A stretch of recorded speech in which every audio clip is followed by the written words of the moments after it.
देसी मुर्गी पालन कर रहे सभी किसान भाइयों को नमस्कार। हमारे YouTube चैनल पे बहुत ही पॉपुलर ऐसा विषय आप सभी को पता है कि फ्री रेंज देसी पोल्ट्री फार्मिंग, जो कि किसानों को बहुत ही पसंद है और बहुत सारे किसान जो हमारे चैनल से जुड़े हुए हैं वह फ़ायदेमंद तरीके से फ्री रेंज देसी पोल्ट्री फार्मिंग कर रहे हैं।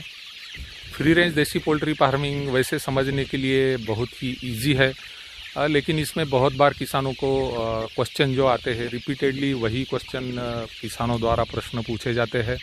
इसमें 2-3 प्रश्न रहते हैं। पहला प्रश्न तो रहता है कि फेंसिंग किस टाइप की होनी चाहिए, किस हाइट की होनी चाहिए, फेंसिंग के लिए जो वायर जाली है वह कैसी होनी चाहिए। उसके बाद दूसरा सवाल फीडिंग से जुड़ा होता है और तीसरा सवाल जो रहता है वह मार्केटिंग से जुड़ा रहता है।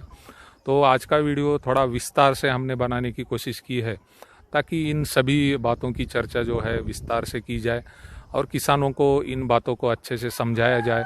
जब तक हम फ्री रेंज के बारे में फेंसिंग है, फीडिंग है, मार्केटिंग है, यह बातें अच्छे से जान नहीं लेते हैं, इसके ऊपर स्टडी नहीं करते, तब तक हम फ्री रेंज पोल्ट्री फार्मिंग जो है इसको हम प्रॉफिटेबल साबित नहीं कर सकते।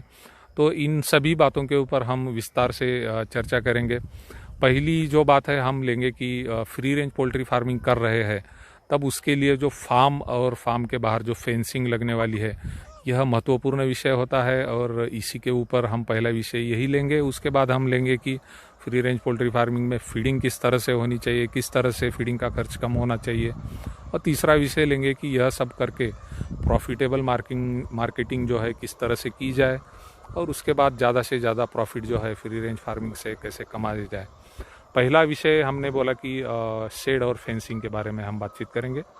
देसी पोल्ट्री के लिए स्टैंडर्ड शेड हमने हमारे पिछले वीडियो में बहुत सारे बातचीत की है। तो एक मुर्गी के लिए 2 स्क्वायर फुट जगह लगती है और इस तरह से आप एक स्टैंडर्ड पोल्ट्री शेड जो है वह हमारे देसी मुर्गियों के लिए हमें बना लेना जरूरी है। भले ही हम फ्री रेंज पोल्ट्री फार्मिंग कर रहे हैं, लेकिन रात के समय में आप सभी को पता है कि इन मुर्गियों का हमें शेड में ही रखना है, तो हमें शेड ज़रूरी ही होता है। और इस तरह 150 रुपये पर स्क्वायर फुट के हिसाब से हम शेड बना सकते हैं। इससे लो कॉस्ट में भी हम शेड बना सकते हैं। आप क्या मटेरियल परचेस कर रहे हैं उस हिसाब से आप शेड बना ले। उसके बाद जो महत्वपूर्ण विषय आता है फेंसिंग का विषय आता है कि एक मुर्गी को कम से कम 5 स्क्वायर फुट की खुली जगह जो है हमारे शेड के साइड में मिलनी ज़रूरी है और शेड के सामने ही हमें फेंसिंग करके यह खुली जगह देनी ज़रूरी है। अब बात आती है फेंसिंग किस तरह से की जाए। फेंसिंग करते समय सबसे पहले हमें यह ध्यान रखना है कि हमारा शेड जो है वह किस एरिया में है। बहुत बार हम देखते हैं कि शेड ऐसी जगह पे है जहाँ पे ह्यूमन पॉपुलेशन या गांव वगैरह आसपास नज़दीक नहीं है, तो ऐसे समय में जंगली जानवर भी वहाँ अटैक करने के चांसेस रहते हैं। तो ऐसी जगह पर आपको फेंसिंग जो है बहुत ही स्ट्रॉन्ग टाइप की करनी पड़ेगी। नीचे जो है इसको फेंसिंग के पहले आपको बेसमेंट बनाना पड़ेगा। अगर आपका एरिया जो है वह जहाँ पर जंगली जानवर नहीं आते हैं तो ऐसे जगह पर हम फेंसिंग जो है लो कॉस्ट की भी फेंसिंग हम वहाँ पे बना सकते हैं। फेंसिंग बनाने का खर्च अगर आप देखेंगे तो पर फीट के हिसाब से आपको देखना पड़ेगा कि फेंसिंग जो है कितनी लंबी है। इसके हिसाब से 1 फीट का खर्च जो है आपको फेंसिंग का 100 रुपीज़ पर फीट के हिसाब से खर्च आता है, जिसमें आप नीचे एक छोटा बेसमेंट है और उसके ऊपर जो है मेटल जाली आपको लगानी ज़रूरी है। तो यह खर्च मैंने आपको बताया कि 100 रुपये के हिसाब से पर फीट का आता है। तो उस हिसाब से हम फेंसिंग का खर्च निकाल के और मटेरियल जो है इसमें बहुत बार क्या यूज़ करते हैं उसके हिसाब से यह खर्च थोड़ा बढ़ेगा या कम भी हो जाएगा। फेंसिंग में आप नीचे बेसमेंट बनाना चाहते हैं तो इसकी हाइट आप तकरीबन 1 से 2 फुट की रख सकते हैं।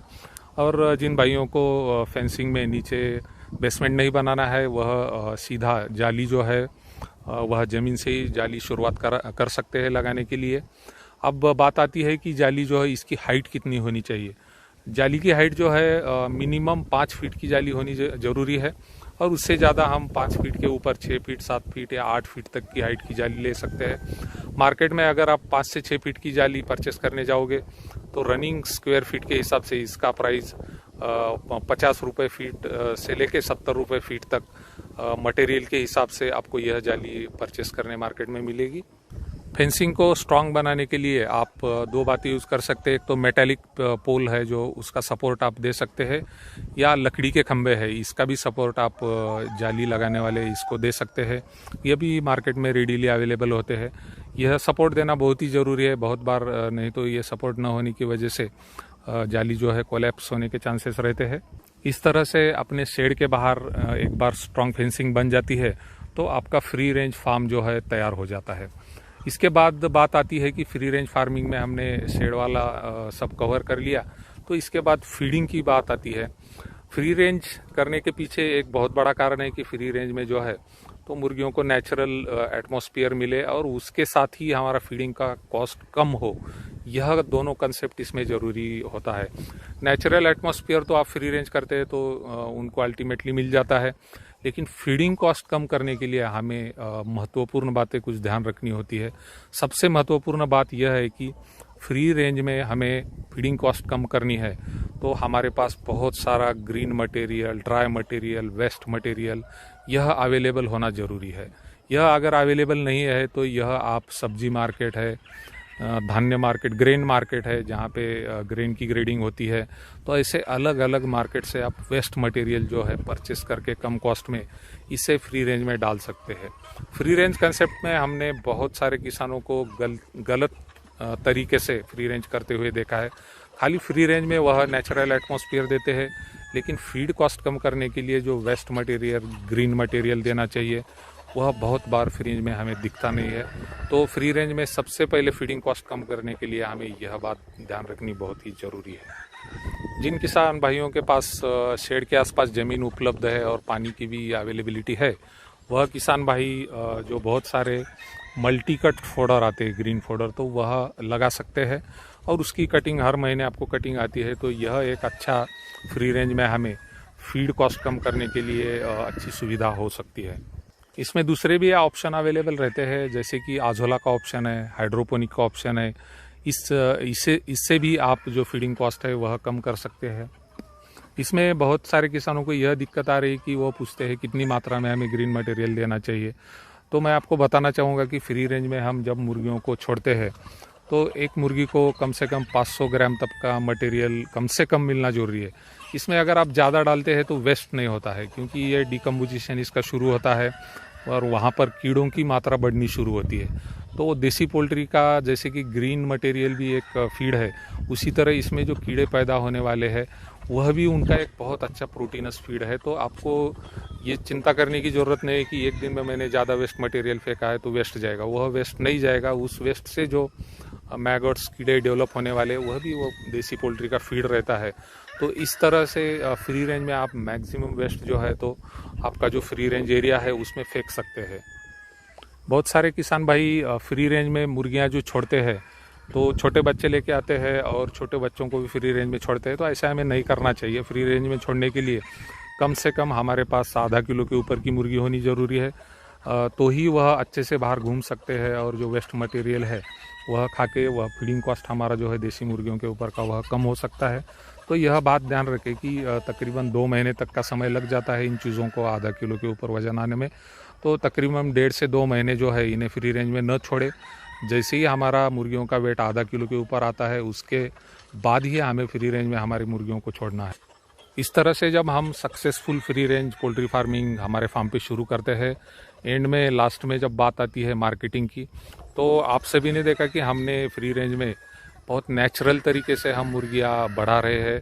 तो अल्टीमेटली इसका चिकन का टेस्ट है यह भी बहुत ही अच्छा रहता है, जो कि देसी का टेस्ट माना जाता है। ऐसा ही टेस्ट आपकी इम्प्रूव जाति की मुर्गियों को भी आएगा। और दूसरी बात है, अंडा उत्पादन जब शुरू होगा तो अंडे का टेस्ट भी 100% देसी मुर्गियों के अंडे का टेस्ट रहता है, उसी तरह रहेगा। इसीलिए मार्केटिंग करते समय हमें यह ध्यान रखना है कि जो मुर्गी हम सेल कर रहे हैं उसका प्राइस देसी मुर्गी का ही प्राइस से सेल हमें करना है और अंडे का प्राइस जो है वह भी देसी मुर्गी के अंडे के प्राइस से ही हमें यह सेल करना ज़रूरी है।